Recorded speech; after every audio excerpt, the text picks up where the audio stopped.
Who are you? Someone's trying not to kill you.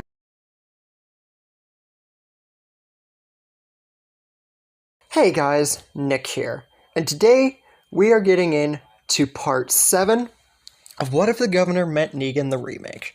Now, in the last episode, we covered a pretty good deal. The Governor and the Croat evolving their relationship, well, friendship, more rather, don't want to say relationship. But anyways, we covered a good bit of that, and the fact that the kid from the kingdom would not be killed, because of the governor wanting this plan to kill Rick, Daryl, and Michonne to work out. Speaking of Rick, we go to him almost killing Pete, and we will cover more of that today. Deanna stops Rick in the middle of the street like she does originally, and a crowd gathers like before, but this time Deanna was more open-minded to the idea of brute force, considering Daryl left, Tyrese died. A lot more happened to Alexandria before season 6, you know? So, Rick actually is going to listen this time, because even though the Alexandria people still don't really get it, they get it enough because of the fact that stuff happened like this, like Daryl, Tyrese, Beth, Herschel, you name it. So he's not really going to speak out. He resists, but Michonne doesn't have to punch him because he doesn't make a complete imbecile of himself in the middle of the street. But that doesn't mean that Rick's going to walk away from Pete without doing something rather than what he just did. Whirls around, shoots him straight in the leg while he's on the ground, and pretty much just openly states that now there is no way that he will ever hurt Jesse or Sam or anyone again. He will be allowed to live and won't be kicked out, but that gunshot and the beating he gave, he ain't moving out of the house he's in, and he never will harm anyone again. If he does, he dies. Rick's just at that point where he don't care anymore, but he's being awfully nice considering everything that's happened. And Pete, well, he really just doesn't know what to think. He's so beaten up he can't think straight, and he's near death. Now, here are some people that are alive, some changes, and thus forth. Mika is still alive. Beth is recovering just like Tara, because I believe that Beth would pull through. And Rick is a much different person through and through.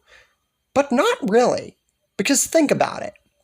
Even though Daryl has left, Herschel just died. And really, this would put Rick around the same character development as his original counterpart.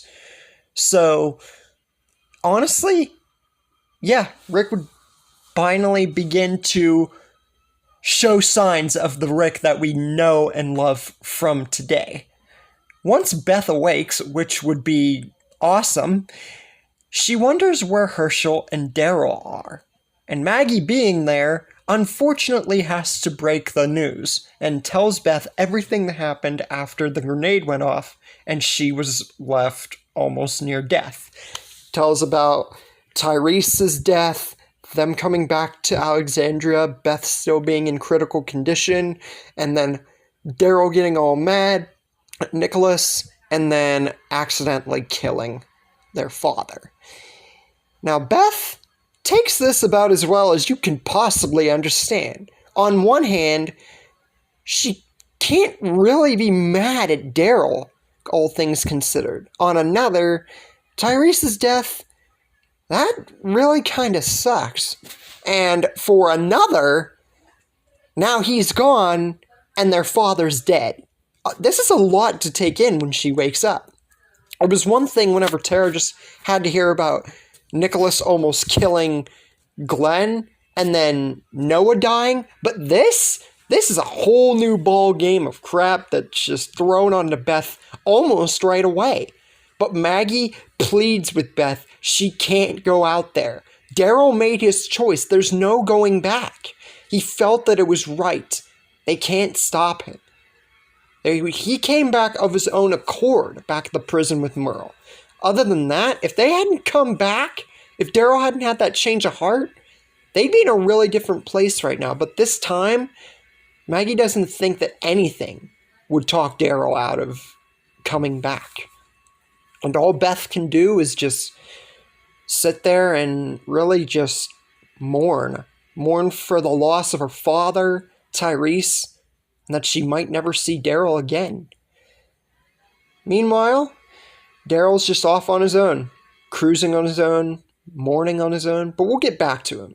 Speaking of Daryl, I bet you're wondering what will happen to Aaron finding the guy with the red poncho since Daryl, left pretty much right whenever he appointed him as the other recruiter. What will happen to him? Will he die on his own or will someone go with him? Well, I'm going to throw in Eric there. It's because even though Aaron didn't want him risking his life because of his broken ankle, I feel that there would not really be a choice here and Eric would fight back. So he would go along with Aaron.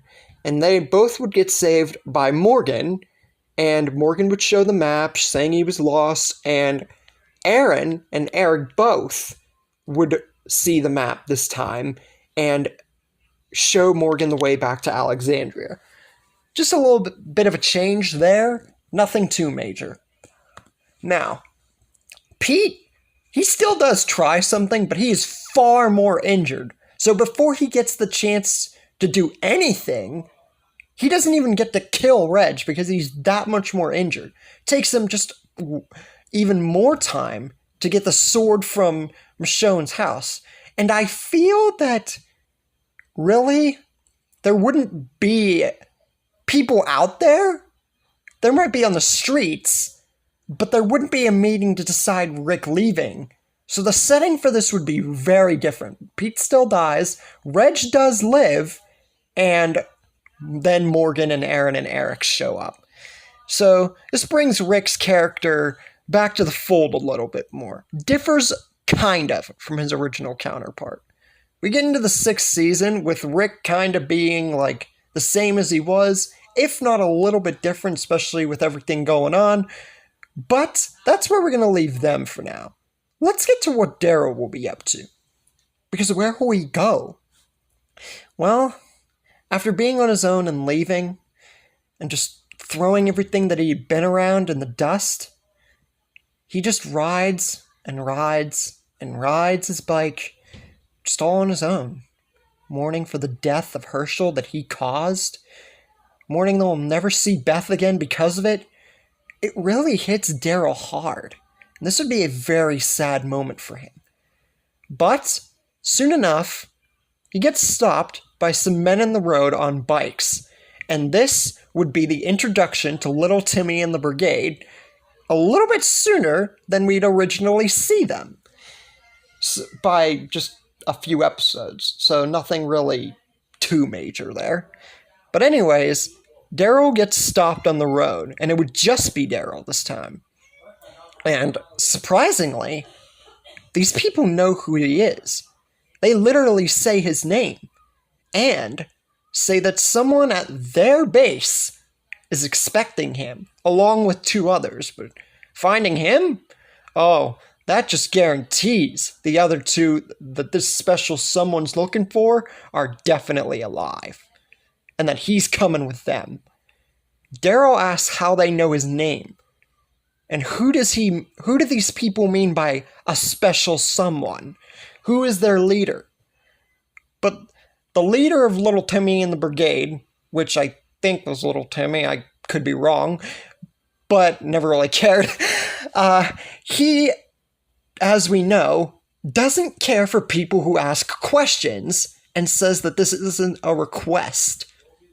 Daryl's coming with them, whether he likes it or not.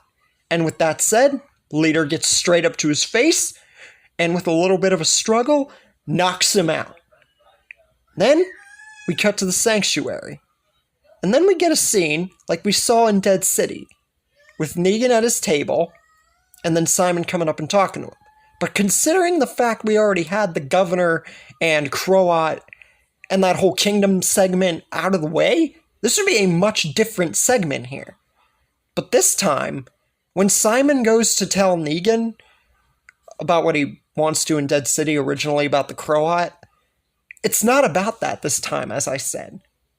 This time, it's that they don't have a problem. They have an answer. And they have Daryl Dixon.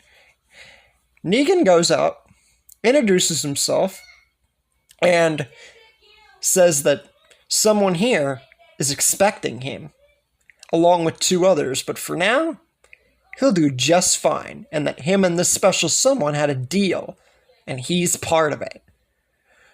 But what trouble do you think that Daryl's going to get into? What do you think the governor will do to Daryl now that he's finally found his way to him and Negan's home?